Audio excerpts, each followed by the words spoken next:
Hello, everyone, and welcome to the Pisces Guide to Pop Culture. I'm, of course, your host, TJ. Today, I want to do a special Labor Day edition of the Pisces Guide here at YouTube because I think, it's really important that we acknowledge what goes into Labor Day, why Labor Day matters, how it came about. Earlier this year, I had the privilege of reading Taylor Brown's book, Rednecks, which I think is one of my very favorite reads this year. I know I say that about lots of things, but, I so rarely see fiction that it takes place in West Virginia that is complimentary or that doesn't trade in stereotypes. I mean, obviously, I try to write that kind of fiction, but there's not a lot of it out there. And there's certainly, there is and there is some engagement with the mine wars of the 1920s. I'm thinking of Denise Jardina's Storming Heaven, for example. So Rednecks does cover some of that same territory.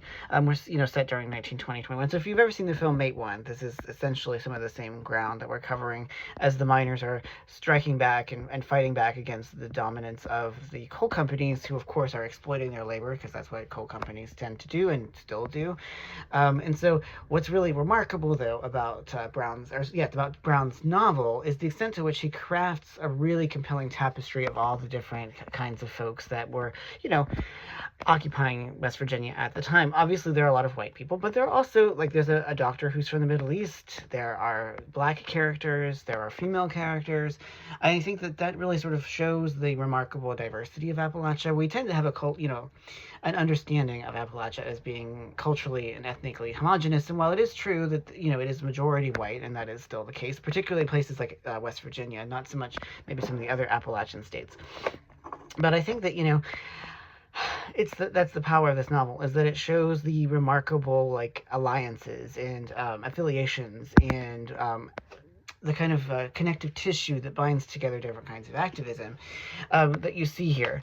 And I really appreciate that, there's a real immediacy to Brown's prose that really kind of immerses us in the moment. We have some big characters that are, actual known historical figures, like Mother Jones makes several appearances, Sid Hatfield also makes appearances, but they're also, just everyday, everyman kind of your general historical fiction characters that are men and women who are just caught up in the tides of history in this very pivotal moment when labor is, very much trying to strike back and trying to assert workers' rights in the face of this rampant exploitation by the coal companies, who of course are more than happy to make use of the federal government to get what they want. And as you may have noticed by this plot summary, I think that there's a lot about this book that is relevant to our present day.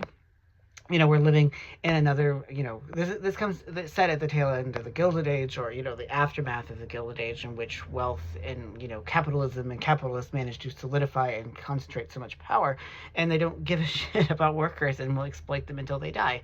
If that sounds familiar, it's because it's still the case today. And so, I think that the best historical fiction is that which, both immerses us in the world of the past and allows us to sort of feel and think like people in the past. The 1920s is not today, but I don't think it's an accident that this novel comes out, roughly a century after lots of labor organizing, lots of setbacks. So we're basically essentially now living in a second Gilded Age, in which, once again, workers, particularly miners and other blue-collar workers, are being exploited and being dismissed. Their work concerns are being, devalued. And so, aside from all of that, obviously this is a novel that's very important in terms of its politics, and it's very transparent about that. But I also think that it's a novel that's just a hell of a read. The chapters are relatively short, so it has a sort of propulsive beat to it. You just kind of are racing through the pages as you can't wait to see what happens next.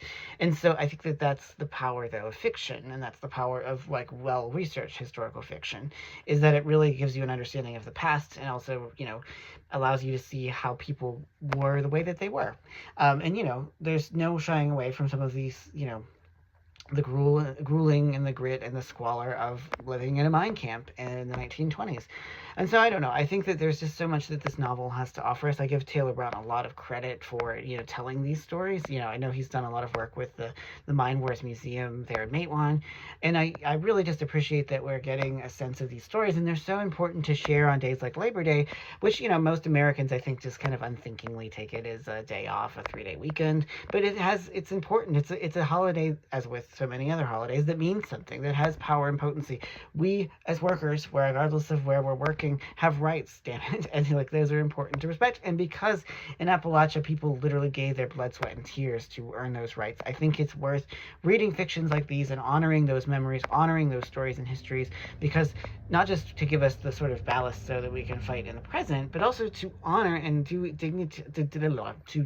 dignify the sacrifices and the struggles and the blood, sweat, and tears that our ancestors shed. So, lots of feelings associated with that. I mean, it's a book that makes me feel things, and as we know, that's sort of the mark of a great book, in my opinion. So, if you haven't already, check out Rednecks by Taylor Brown. It is a terrific piece of historical fiction that I think will come to be seen as one of the great works of Appalachian literature. So, I definitely would recommend it. Whether or not you're from West Virginia, I still think you'll get a lot out of it. So, anyway, it does get my Pisces Guide to Pop Culture seal of approval. So, I think that's all I have to say about it. Just go read it and read stories like this because they matter. And I think that they matter both on Labor Day and all throughout the year. So, to sort of paraphrase Christmas, make it Labor Day every day. Anyway, so that's all I have for today. So thanks so much for joining me for the Pisces Guide to Pop Culture. I'm your host, TJ. Take care, y'all.